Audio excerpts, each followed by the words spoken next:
Hello everyone! In today's video, I'll show you how to transfer money from Skrill to PayPal.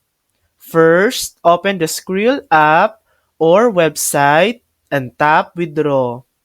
Link your bank account to Skrill if you haven't already. It's quick and guided by Skrill.